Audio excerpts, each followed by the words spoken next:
Hello everybody, welcome back. And if you are new to my channel, I am Jen May. I am a full-time mom here in the US, but I am originally from the Philippines. Woo! Today I am going to talk about how to pass the board exam, what to do before the board exam, and what to do during the board exam. Well, a background of myself. I graduated Bachelor of Secondary Education. I majored in mathematics in Visayas State University, Villaba, Leyte campus. It's a great institution, great staffs, great professors, and also great students. I graduated in the year 2012, and on that same year, I graduated April. I remember that. April 3rd, I think, 2012. And then I took my board exam on that same year on September 29th, 2012. And I passed that board exam for one take. Woo! Thank God. These tips that I am giving you right now were the advices that my two professors gave us when we were still in college. And one more person that I learned a lot was my review mentor. Yes, I did went to a review center for 4 days, and it did helped me a lot, and I learned a lot from him. The first thing that I want to talk about is what to do before the exam. Okay, I'm going to start. The first thing we need to do on the day before the exam is to visit the school that we are assigned to. 2 weeks before the exam, the PRC will already post our school assignment on their website, so you better check on that. All right, on the day before the exam, you need to visit your school assignment. Yes, you need to visit. Well, I did visited my school assignment a day before the exam, and there was already our names posted on the outside. It was posted on the outside wall in that particular room that I was assigned to. It is very, very important to visit our school because there are a lot of what ifs. What if we do not visit our school? Number one, what if we will get lost on the day of the exam and we will get late or we cannot make it? What if the school is very big and it will be hard for us to look for that particular room that we are assigned, and we will get late, and it's a big waste, right? So it is very important to do this. While I was visiting that school, I also find the nearest comfort room because it is already my problem that I peed a lot, and yes, I need to find the nearest comfort room for me to be able to just find it immediately there when I needed to have a bathroom break during the exam. I'll just go there and do my business. Buy snacks.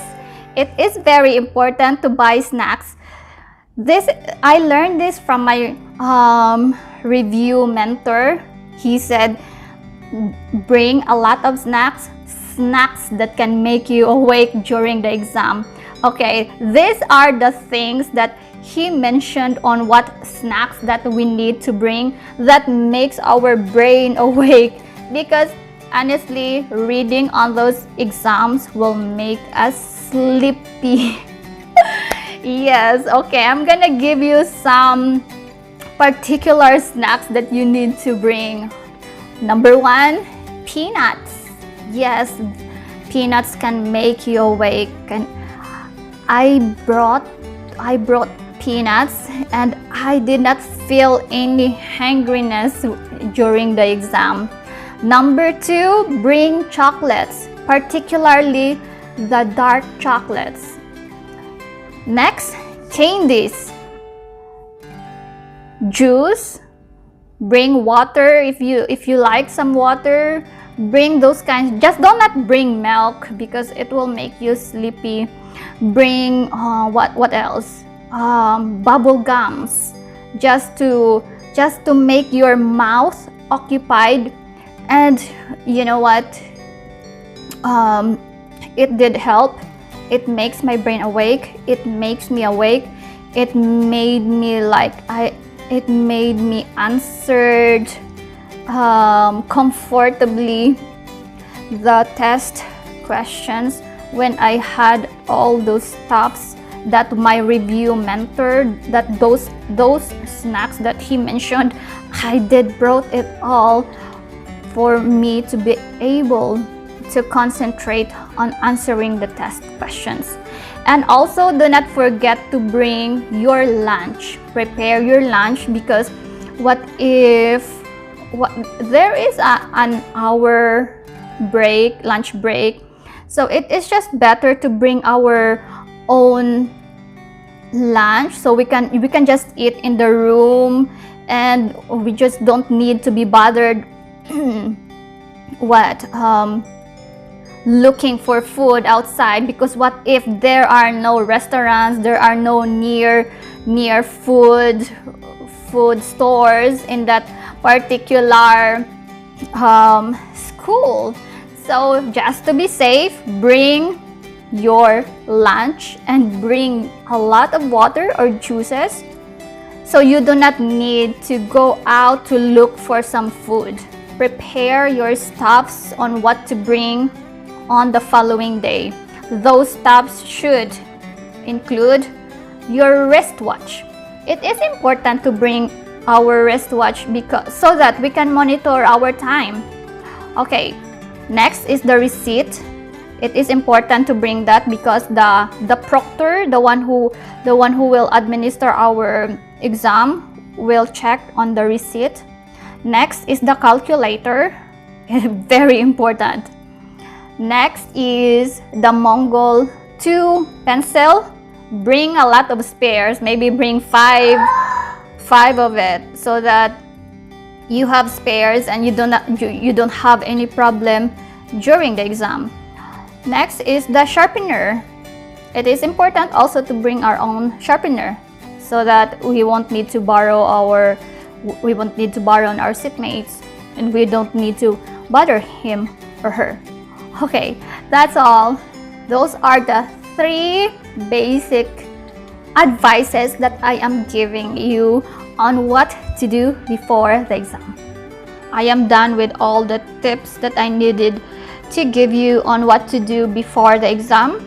I am now going to give you the tips on what to do during the exam. If the proctor will already give you your answer sheet, the answer sheet looks like this.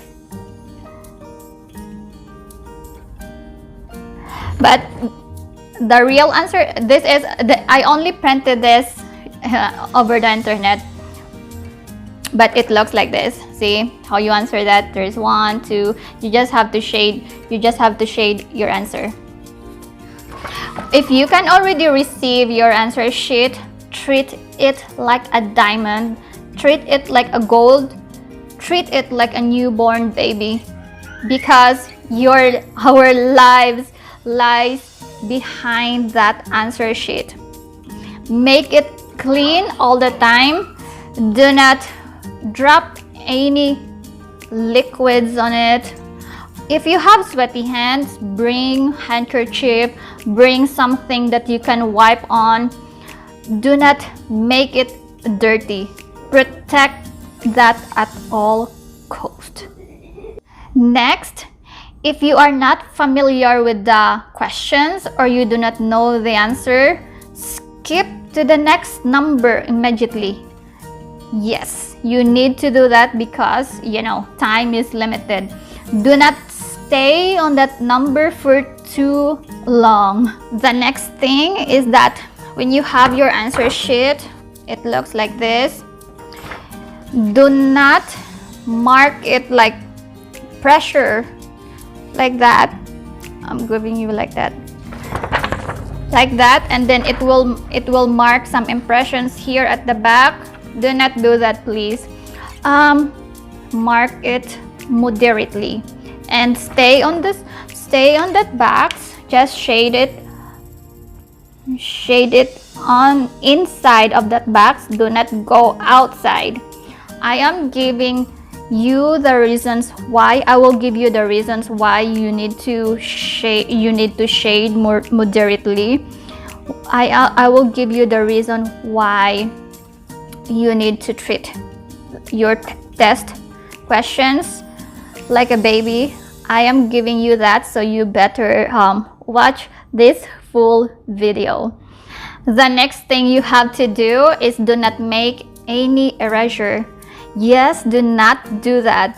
If you shade a wrong, for example, the answer is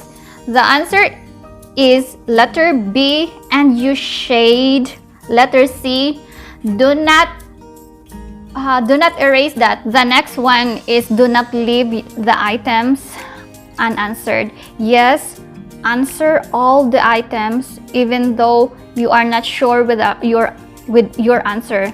This is the advice that my review mentor gave me. Do not leave any unanswered items. If you will take a wild guess, choose between letter B or C, because most of the answers to an exam is B or C. So just take your wild guess. I did that. There were items that I was not really sure and it was difficult for me, and I just took a wild guess, and I think I took a wild guess perfectly. Take your time in answering if you still have a lot of time, because you know what, during our major exam in mathematics, it was 2 p.m. to 6 p.m. So I observed when it was already like 3 o'clock, there were already of my some of the examinees that I observed, they already passed their papers. And I was like, oh my gosh, what the heck, they're so smart. I'm still at number 30 and they already submitted. I was like, oh my gosh, it did bothered me because, oh, they're so smart. How come they answered that fast? And it was at 200 items and they just answered that for 1 hour. It did bothered me. I said, oh my gosh, spirit of concentration, please don't let my brain bothered all. Don't let me bother those people who already passed, because I do not want to be pressured by them. I still have a lot of time. I still have 3 hours to answer, but then they already submitted. So what I did was I just answered silently, although it really bothered. It did bother me, honestly, that I already saw them passing their test, and I was like, oh. But what I did was I consumed all the 4 hours in our major exam, and I mean our major test. So just relax. You know, the proctor of the exam will wait for you when you are finished. So take your time. Do not be bothered by those other examinees, and answer that with no pressure. The reasons why I told you to shade moderately, to do not make erasures, to do not leave items unanswered. You need to answer all the items. Just take a wild guess. To treat the answer sheet like a baby, like a newborn baby, because they are delicate. Protect that at all cost. Because the reason why is that the one who will check our test papers is the computer. Yes, it does. And then if we leave a mark on that paper, if we make erasures, if we will leave items not answered, it would confuse the computer. When the computer this is what my mentor told me. When a computer checks and he cannot recognize anything, or it will confuse the system, the computer will skip 10 to 15 numbers, and it will start checking again on the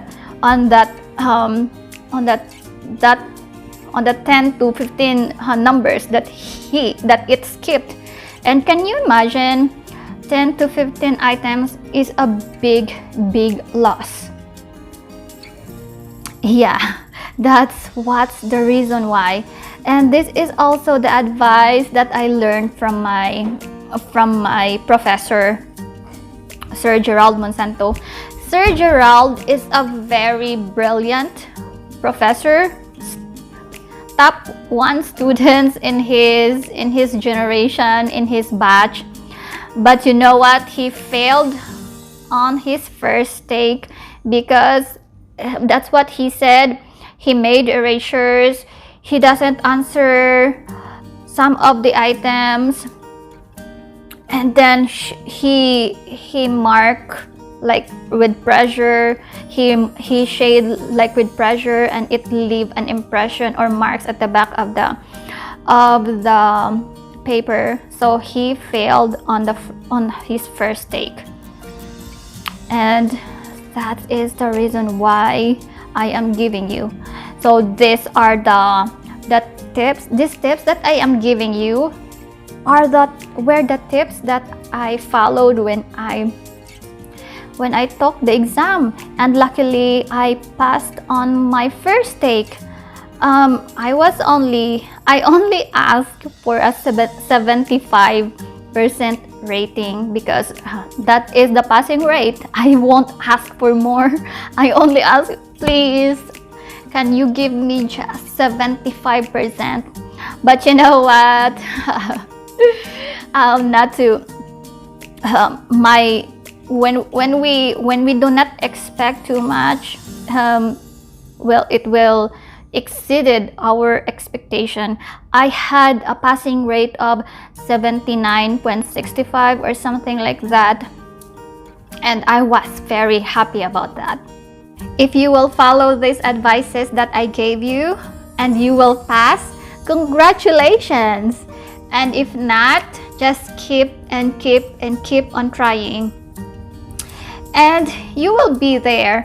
But you know, we have to accept the fact also that having this license, passing a board exam is not for everybody. Yes, it is not. Well, if we pass, it is a big advantage that we can get the job, our dream job, and the salary that we want. But you know, if you cannot pass, it's not the end of the world. The world doesn't end there, because you know, yes, having this license will make us successful, and also having or if we do not have this license, we can also be successful. If we do not this license does not define our success. It is for me to be successful. It takes perseverance, hard work, and our character that makes us successful. So this is all for today. I'll see you on my next episode. Thank you for watching, guys.